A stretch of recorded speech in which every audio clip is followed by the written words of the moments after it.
Hi everyone, welcome back to my channel Baban official চ্যানেলে আপনাদেরকে welcome.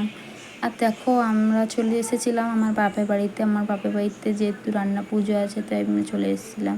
এদিকে আমি, আমার মামি সবাই কাটাকুটি করে দিচ্ছিলাম দিদিমার হাতে হাতে। তারপর আমাদের বাবান, তারপর আমার বোন টোন সবাই একসাথে খেলা করছিল ঘরে। আর এদিকে দেখো, আমাদের রাত্রিবেলা রান্না বসে গেছে। যেহেতু আমাদের মাটির হাঁড়ির মধ্যে করে ঠাকুরের ভাত করতে হয়, তো দিদিমা বসে গেছে মাটির হাঁড়ি করে ভাত করার জন্য।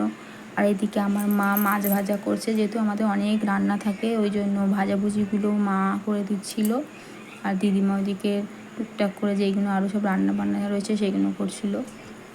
তো মোটামুটি এখানটা আলু, যেহেতু মাছ ভাজা অনেকটা হয়ে গিয়েছিলো, ওই জন্য মা কলা ভাজা করার জন্য কলা ভাজা হলুদ টুলুদ মাখাচ্ছিল। আর আমি এইদিকে নারকেল ছাই করছিলাম, নারকেল, যেহেতু নারকেলের দুধ পুলি হবে, তো এইদিকে আমি নারকেলটা কুড়ে নিচ্ছিলাম।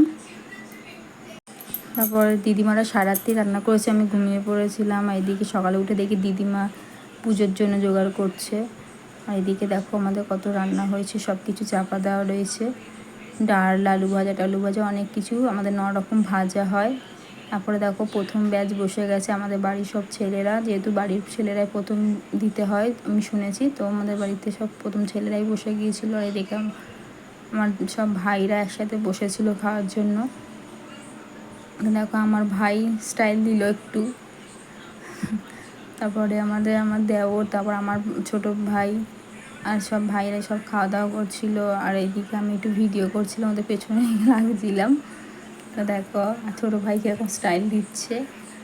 তারপরে দেখো আমি আমার তোমাদের দাদা ভাইয়ের বাইকটা পুজো করেছিলাম, সেটা একটুখানি দেখছিলাম।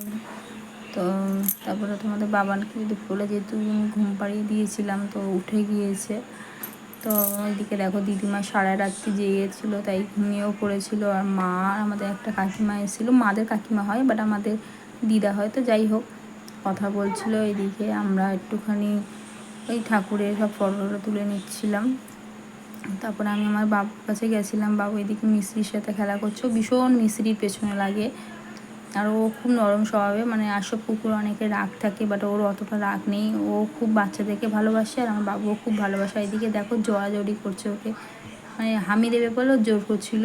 আমি বারণ করছিলাম, তাও আমার কোনো কথা শুনলো না, দিয়ে দিল। আর এদিকে আমার বোনও ঘুমাচ্ছে। এদিকে দেখো আমাদের বাড়ি থেকে যেহেতু পুজো হয়েছে, কি সুন্দর করে মন্দির সাজানো হয়েছে। এটা আমাদের মন্দির অ্যাকচুয়ালি না, আমাদের মন্দিরে এখনও কাজ হচ্ছে, তো ওই জন্য এখন আমাদের ঘরের মধ্যে একটা ঘর রয়েছে, সেখানেই সব ঠাকুরপত্র রাখা হয়েছে। তো দেখো চলো তোমরা ভিডিও দেখতে থাকো, আমরা বাড়ি যাওয়ার জন্য রেডি হই। Tata, bye bye.